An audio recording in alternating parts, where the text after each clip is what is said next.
Shalom, shalom. First and foremost, I want to give all honor and glory and praise to Yahweh, Ba'ashem, Yahushua, Ba'ashem, Kakadash, double honor to the apostle, Ezra Great Millstone, and shalom, and salutations to the hopeful elect, and all you brothers out there pushing the word and truth and sincerity on the four corners. Brother Brock Abad, back again with another lesson to the power and spirit of Yahweh, Ba'ashem, Yahushua.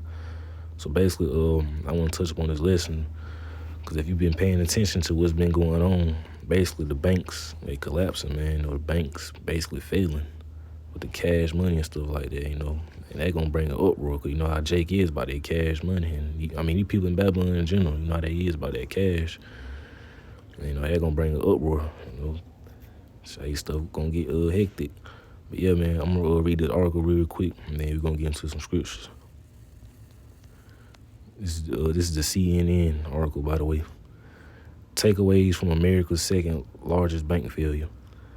Silicon Valley Bank 48-hour collapse led to the second largest failure of a financial institution in U.S. history. Silicon Valley Bank collapses after failing to raise capital. SWB was one of America's 20 largest commercial banks and is now under the control of the U.S. Federal Deposit Insurance Corporation after it became unable to pay back customers who withdrew their deposits. Though experts quelled fears of wider contagion, the bank's collapse could have significant ramifications on the startup and tech sectors. Here's everything we know so far. SWB Bank was a massive bank. Founded in 1983, Silicon Valley Bank provided financing for almost half of U.S. venture-backed technology and health care companies. They have been hurt by higher interest rates, dwindling venture capital. While relatively unknown outside of Silicon Valley, SWB was among the top 20 American commercial banks with $209 billion in total assets at the end of the last year. According to the FDIC, its stunning and seemingly rapid fall is the largest shutdown of a U.S. bank since Washington Mutual in 2008. Yeah, I ain't finna read all this, probably read a little bit more. The FDIC acted unusually quickly. The wheels began to come off Wednesday when SWB announced it had sold a bunch of securities at a loss, and it would sell $2.25 billion in new shares to shore up its balance sheet. California regulators closed down the tech lender Friday. The FDIC is acting as a receiver, which typically means it will liquidate the bank assets to pay back its customers, including depositors and creditors. Right. Hold up for a minute.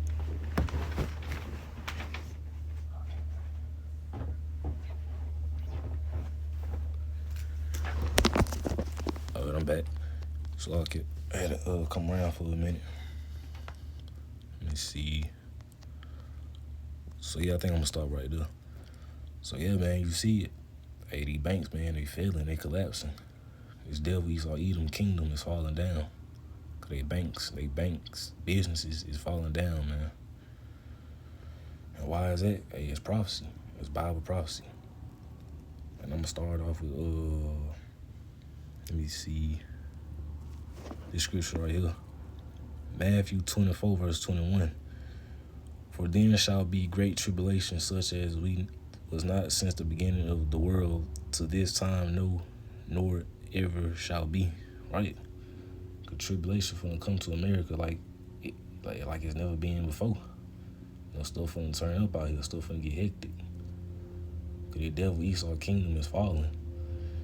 And as you see what's going on, man, with the bank, the SVB bank out there in New York, man, it's falling.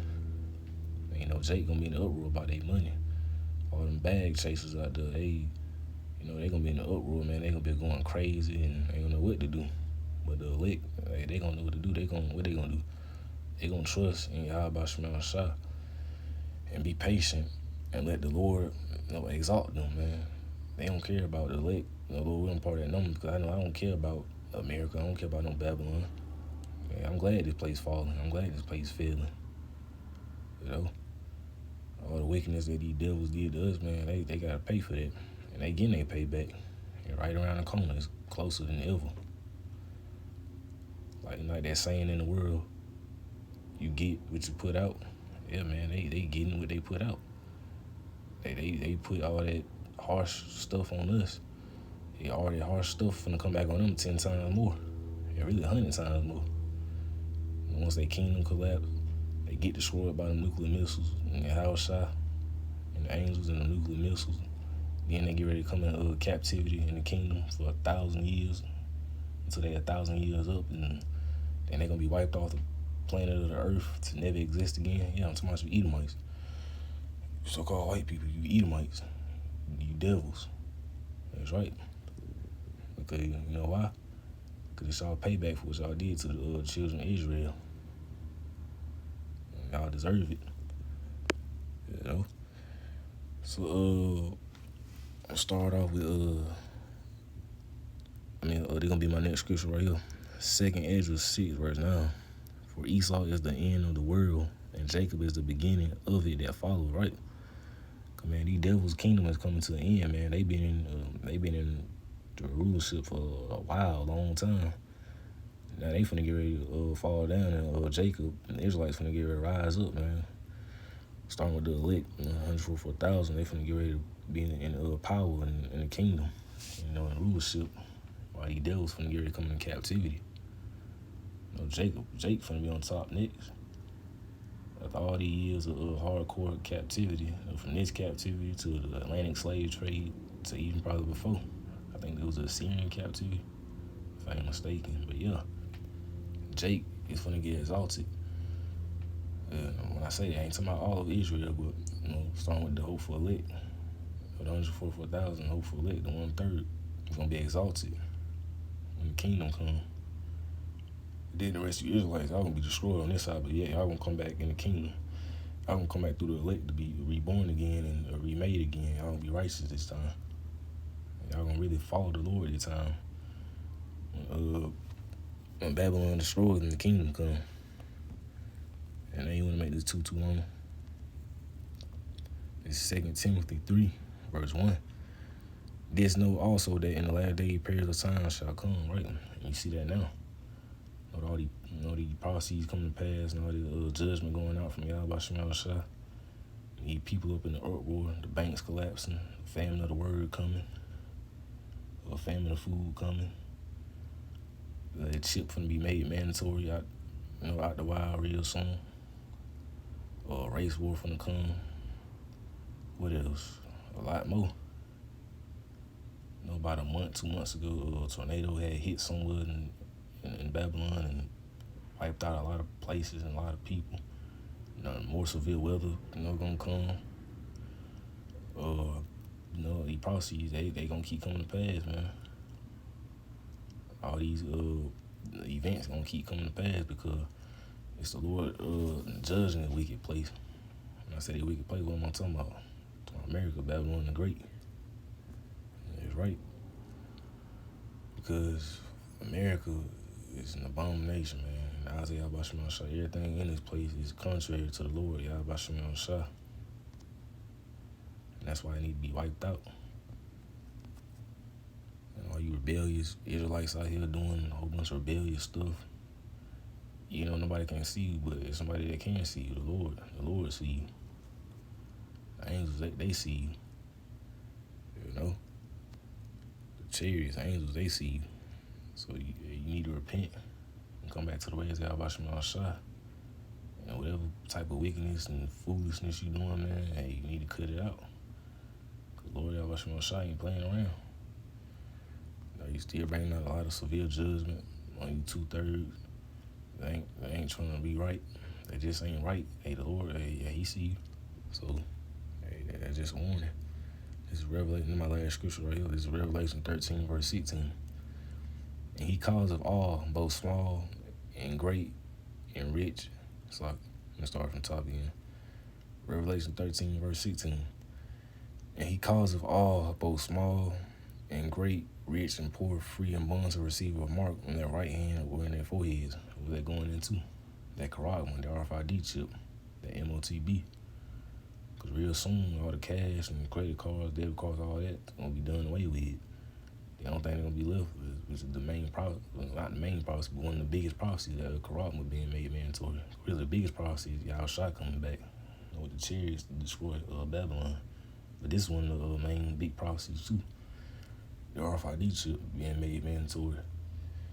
You know, you got to use the RFID chip. They're gonna try to have you use the RFID chip to buy everything instead of using cash and credit card, debit cards. They can be done away with it. Cause real soon, that's the time we're heading into right now. Cause you see what happened. You see what's happening with the banks. The banks collapsing. You see what's going on. It's like, hey man, we almost here. We almost up out of here. We at the end. We closer to the end than ever. And if you can't see that, man, the Lord, he just got you blinded, because there ain't no way you can see that we ain't in the last days, which we are in the last days. But the elect won't stand strong, stand firm, and keep that faith, and have faith in Yahweh Shema Shah. But they ain't gonna sell out. They ain't gonna take that RFID chip, because if you take the RFID chip, it's over with. The Lord ain't gonna forgive you. You're not gonna be able to repent. And Yahweh come back, hey, you gonna be destroyed because you took it. You ain't supposed to take that.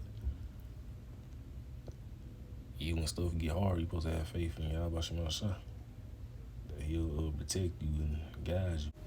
So yeah, I'm ending off with this. This is Proverbs 3, verse 6. In all thy ways acknowledge him, and he shall direct thy paths, right? Because when you acknowledge Yahweh Shema Shah and follow his ways and repent, you know, he's trying to do the right, do the right thing to the best of your ability.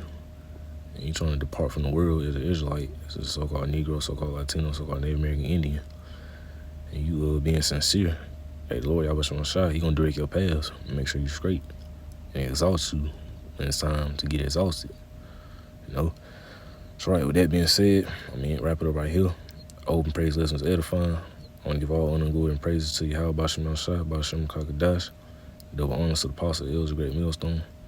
Shalom to those Filet. Know you brothers out there pushing word in truth and sincerity. And four corners, keep pushing. We're almost up out of here.